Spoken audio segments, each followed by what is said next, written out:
D'un côté, quasiment, on se poussait du coude.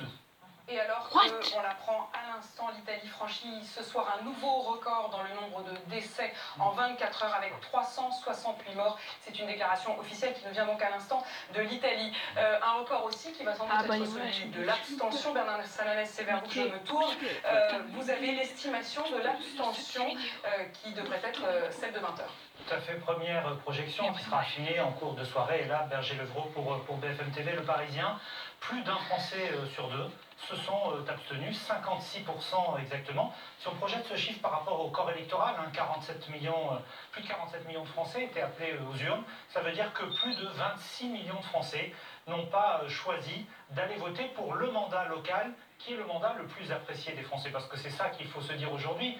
On a parfois l'habitude, sur des scrutins du type européen ou du type cantonal, d'avoir une participation qui est moins forte que pour l'élection présidentielle, qui est l'élection cardinale dans la vie politique. Mais sur les municipales, même si c'était en recul, en 2014, nous avions encore 36% d'abstention. Là, nous allons progresser, cette abstention va progresser quasiment de 20 points. En tout cas, plus d'un Français sur deux ce soir se sera abstenu. 3 raisons sans doute à cela. La première, l'inquiétude par rapport au virus, l'inquiétude pour chacun. La deuxième, c'est un côté de priorisation. Beaucoup de Français se sont dit, bien aujourd'hui, même si on est attaché à ce qui se passe dans notre commune, ce n'est pas notre priorité. Et puis, il ne faut pas le sous-estimer, une part de défiance aussi ou d'incompréhension vis-à-vis d'élections maintenues, alors qu'on envoyait des signaux très inquiétants et légitimement inquiétants par rapport à d'autres lieux publics dans les 2 derniers jours. La grande difficulté, Camille Langlade, ce sera donc de faire une lecture de ce résultat. Comment distinguer ce qui relève de la précaution sanitaire et ce qui relève du rejet politique, du choix politique? Quelle lecture on va faire sur une élection qui s'annonçait déjà illisible par manque de campagne, mais aussi parce que le parti majoritaire, La République En Marche, n'a par définition pas de sortant, et c'était allié à la droite ou à la gauche. Donc de toute façon, c'était une élection difficile à lire. Elle va être difficile à lire, vous avez raison. Alors peut-être qu'on peut parler du verre à moitié plein. Quand même, les Français sont allés... Votre esprit éminemment optimiste, Camille Langlade. Les Français se sont quand même rendus dans les urnes malgré tout. Ça veut dire que d'une certaine manière, le gouvernement a su mettre en place les mesures barrières dans les bureaux de vote. C'est ce que soulignait Alain, les deux Alain à l'instant. La lecture va être extrêmement difficile, mais ce qui est sûr, c'est que si le second tour est maintenu, évidemment, on n'a aucune indication à ce stade, eh bien, un maire élu aujourd'hui, en 2020, dans cette crise du coronavirus, restera légitime. Mais un ministre me racontait la semaine dernière que ce sera un peu comme le bac 68. Vous savez, on dira, alors toi, tu as eu ton bac en 68, donc c'était pas un vrai bac. Au maire, on leur dira peut-être, tu as été élu en 2020, la légitimité sera peut-être dans le temps approuvée. L'épidémie est sur une phase ascendante. Apolline nous donnait les chiffres qui viennent de l'Italie qui sont toujours inquiétants. Il est évident que la France est peut-être même sur cette trajectoire. À l'italienne arrivera peut-être aussi un scénario de confinement à l'italienne. Et la question que l'on se pose, c'est est-ce que du point de vue du système sanitaire, tout est prêt? Et dans ces cas-là, on se tourne vers les généralistes et bien sûr vers les hôpitaux. Et on va à l'hôpital de la Pitié-Salpêtrière, justement, retrouver Alexandre Chauveau en direct pour BFM TV. Cette question, on se la pose. Vous avez rencontré les soignants à la Pitié. Est-on prêt? Oui, alors le directeur de la PHP, Martin Hirsch, a donné hier une longue interview au journal Le Monde dans laquelle il indique que l'institution n'avait jamais été confrontée à un phénomène d'une telle ampleur, mais que les équipes hospitalières étaient prêtes. Il peut y avoir, dit-il, une augmentation de 20 à 30% des cas graves par jour, ce qui représenterait 400 patients nécessitant simultanément des soins critiques d'ici 10 à 15 jours. Alors pour s'organiser, la PHP va largement s'inspirer de l'année 2018 qui avait connu une grande épidémie de grippe en l'adaptant aux spécificités du Covid-19. La PHP qui dispose de 1500 lits de soins critiques. En temps normal, 90% sont occupés, mais vendredi déjà, près d'une opération non urgente sur 2. Fierté. Peut-être ce sentiment de fierté d'avoir accompli votre but, qui est de réussir votre pari de demain. Déjà, dites-vous que tous ceux qui sont dans la salle sont incapables de faire ce que vous allez faire demain. Donc déjà, ça c'est une pure victoire et ça, personne ne pourra vous l'enlever. À l'issue de la séance, certaines craquent. C'est pas grave de pleurer, t'as le droit de pleurer, c'est pas une faiblesse, hein. D'accord? Le fait qu'on me dise qu'on est fier de moi, parce qu'on me le dit pas souvent, mais moi je suis une grande sensible. Ça, c'est quelque chose que vous n'avez pas eu l'habitude d'entendre. Non. Mes parents, ils me disent pas.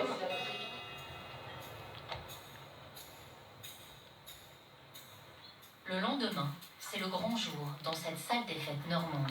Ça va le faire, t'inquiète pas. Tu peux tirer? Ah oui, tu peux y aller. Les candidates se font pomponner par l'un des coiffeurs attitrés du concours Miss France classique. Astrid nous révèle ses petits trucs. On met de la laque aussi sous les semelles des chaussures, sous les collants pour que les collants tiennent dans les scarpins. Sinon nos pieds glissent avec la sueur des collants et en dansant. Donc voilà, c'est des petites astuces. Il y en a, ils disent du coca aussi, mais bon, je préfère de la laque que du coca quand même. Le concours est ouvert à toutes les femmes de 16 à 60 ans. Et le règlement est bien moins drastique que pour Miss France. Tatouages, fiancés ou enfants ne sont pas interdits. Seul critère, peser au moins 6 kilos de plus que sa taille. C'est de la bonne pression, parce qu'on est quand même de bonne humeur et on a hâte que ça commence. Mais ça commence à monter doucement là, ouais. Dernier préparatif en coulisses. Ce 6 mars, malgré le coronavirus, les rassemblements de plus de 100 personnes sont encore autorisés. Famille et amis arrivent dans la salle, comme la mère et la cousine d'Astrid. On est un peu stressé pour elle. Mais on y croit, on est confiante, c'est la plus belle. Alban et Nicolas, les amis d'Aurore. Ah, on est en plein stress là. On est pressés, en plus on a des petites nouvelles en coulisses, elle nous envoie des messages, alors on est pressés de la voir là, ça commence à faire long.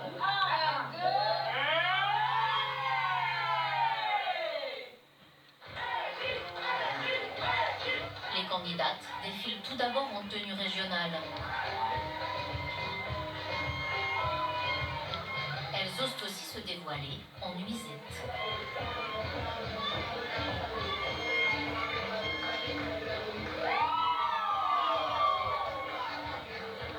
Compte pour le verdict les votes du jury composé de personnalités locales, mais aussi ceux du public par internet et dans la salle. La séduction, l'aisance, les attitudes, la façon de s'exprimer, tout est important. Bonsoir à toutes et à tous, donc je m'appelle Astrid. Je me suis présentée à l'élection de Miss Ronde Nord-Pas-de-Calais pour 2 raisons. La première était individuelle, pour accepter mes rondeurs, accepter mes formes. Grâce à ce titre, comme vous avez pu le constater, j'ai fait pas mal d'événements et ça m'a fait mûrir, grandir.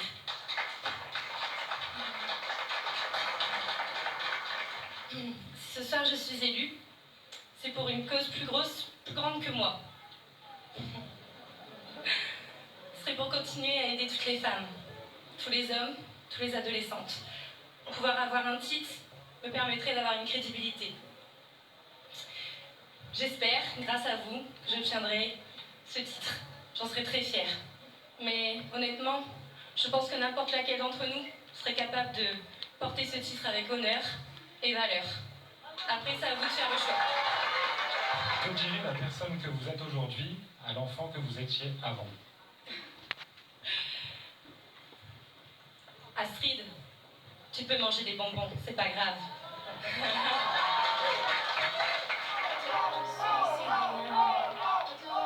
Les défilés s'achèvent avec le romantisme des robes de mariée.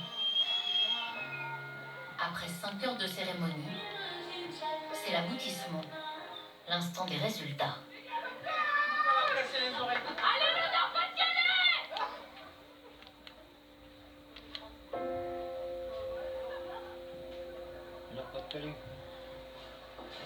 Et il s'agit de...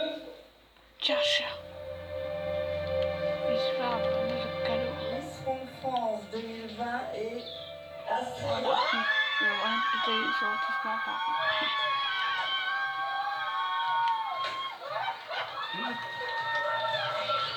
je suis carrément content, on a laissé Miss France. Oh, regarde, elle est belle, regarde, elle est belle. Oh, elle est belle.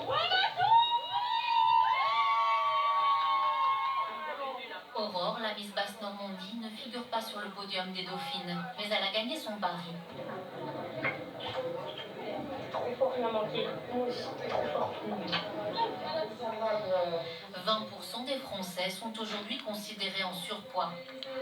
Selon les règles de calcul de l'OMS, en 2030, ce taux atteindra 67% de la population.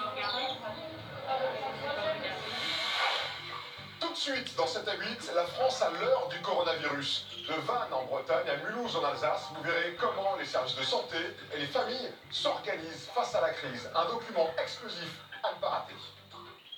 La priorité ce soir sur les Bien sûr, informations politiques. 368 morts en 24 heures en Italie, dans l'attente aussi des chiffres qui vont être donnés par la direction de la santé pour voir l'évolution en France. Il faut toujours rappeler à ceux qui nous suivent, là, qui nous écoutent, qui nous regardent et qui rentrent peut-être de cette baladée, c'est pourquoi est-ce qu'aujourd'hui il y a cette alerte concernant ce coronavirus? Pourquoi le chiffre italien doit nous interpeller et nous alerter, Alain Ducardonnet? C'est le seul chiffre important.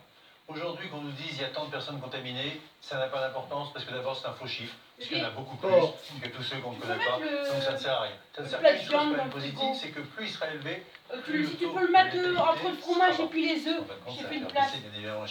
Non, le seul chiffre à suivre, c'est vraiment celui des cas graves. Pourquoi ? Parce que d'abord, ça peut en effet mener au décès. Et deuxième point, ça va être le facteur limitant des autorités sanitaires.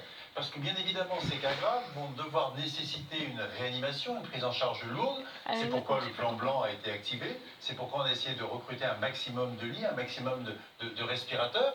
Mais le problème, c'est qu'on le voit bien en Italie, on arrive en Italie au bout de l'histoire. Et donc parfois, le choix doit être fait, ce qui est quand même, sur un plan médical, un choix létal.